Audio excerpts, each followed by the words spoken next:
In this video, we're going to talk about finding solutions to problems that involve sequences or patterns in objects or numbers. So the key to solving these problems is to identify the pattern in a sequence of numbers or the count of a number of objects. An example question might be something like this: what is the next number in the following sequence? We're given 4 numbers, and maybe we're trying to find the 5th number, or we're trying to find the 10th number in this sequence. We're not going to solve that particular problem, but next we're going to talk about some strategies that you can use to identify the pattern. So these are the steps. First, try to figure out if one number is being added or subtracted to get to the next number. So how could we do that? Here's an example. And the classic method is to start by subtracting the first number from the second number. For example, here we have 3 and 6. So let's subtract 3 from 6. That gives us the number 3. Then we do the same thing with the next pair of numbers. 9 minus 6. That's also 3. We do it one more time. 12 minus 9, that's also 3. So what that tells us is that the pattern, or the rule that's being followed here, is to add 3 to get to the next number. So the very next number would be 15 plus 3, or 18. And we could keep going as far as we needed to go.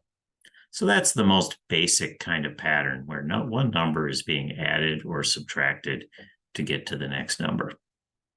Another way to develop a sequence is to multiply or divide. So what we're looking for here is a number that's being multiplied to get to, or divided to get to, the next number. The way we can check this out is to divide. So 9 divided by 3 is 3. 27, the third number divided by the second number, divided by 9, is also 3. It's just a coincidence that both of these use the number 3. There's nothing magical about the number 3 here. Oops, not divided by 3, divided by 27. So 81 divided by 27, you guessed it, that's also 3. So the rule being used here is that we multiply by 3 to get to the next number. So 81 multiplied by 3, the next number, I hope you're doing this along with me, would be 243.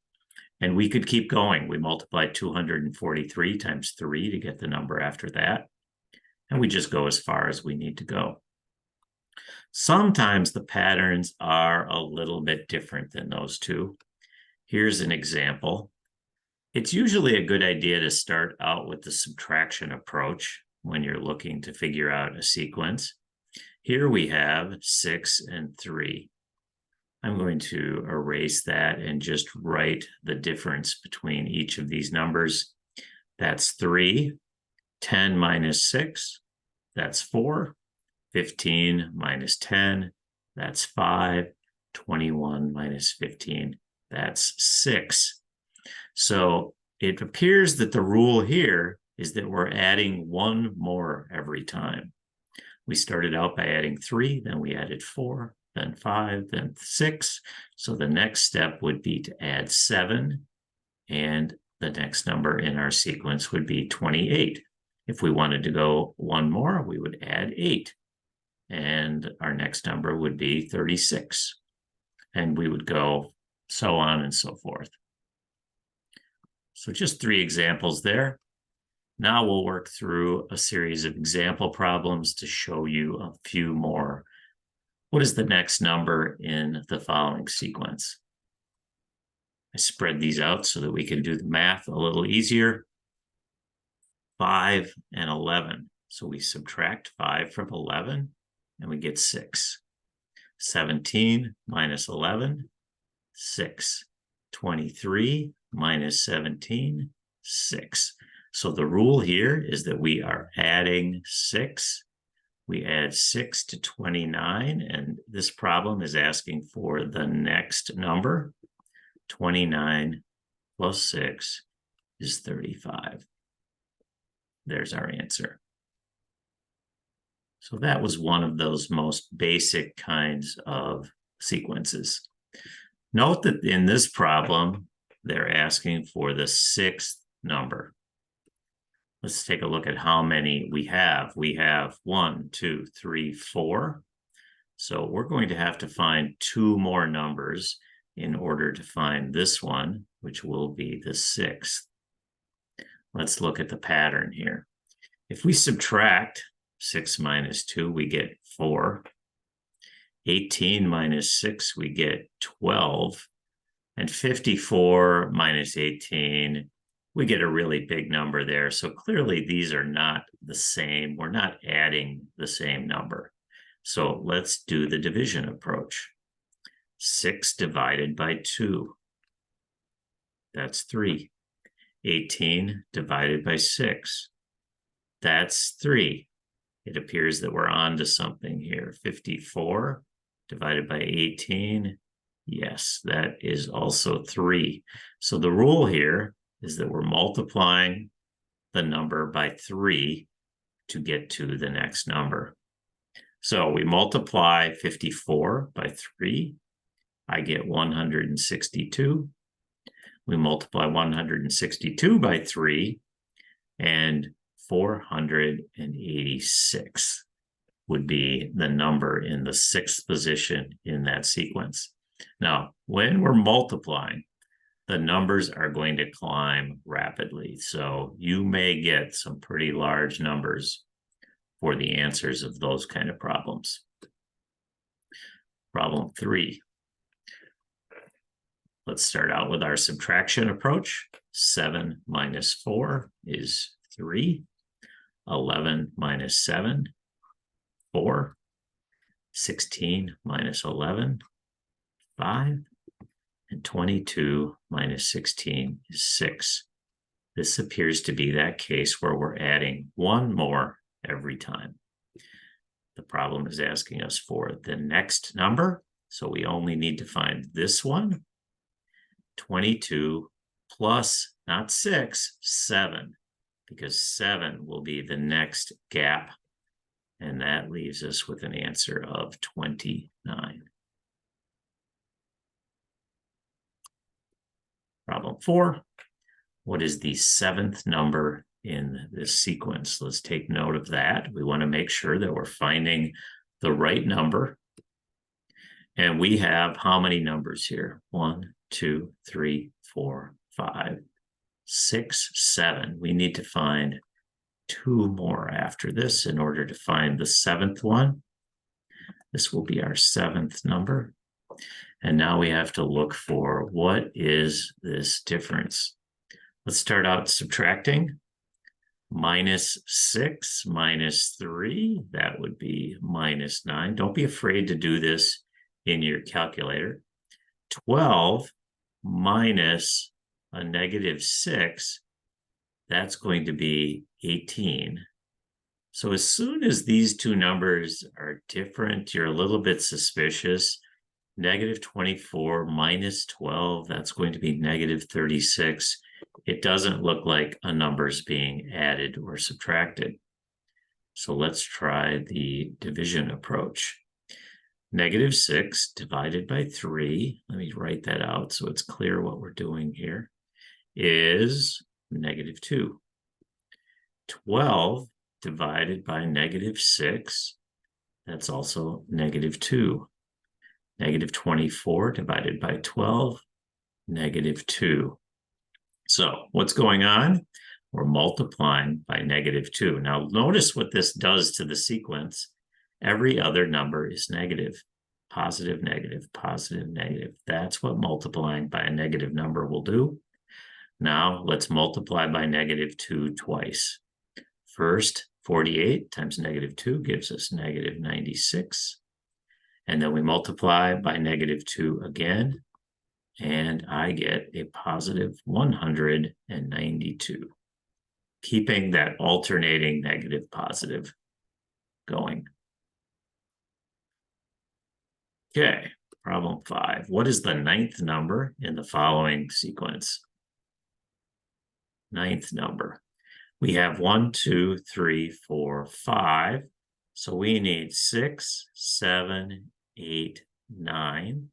This will be the number that we're after, the 9th number. And let's try subtracting. 6 minus 11 minus 5. 1 minus 6 minus 5. -4 minus 1 minus 5. Again, trust your calculator on these. That will help you avoid a mistake. It looks like we are adding a -5, or you could say we're subtracting 5 to get to the next number. Let me change my color to fill these in. The next number would be -14. We subtract 5 more, -19. We're getting more negative, -24 and -29. That would be our answer, -29 to that question. Last example problem. This is going to look a little bit different. How many blocks will be in the 20th set of blocks? There's a couple of things going on here. First of all, we have a picture instead of numbers.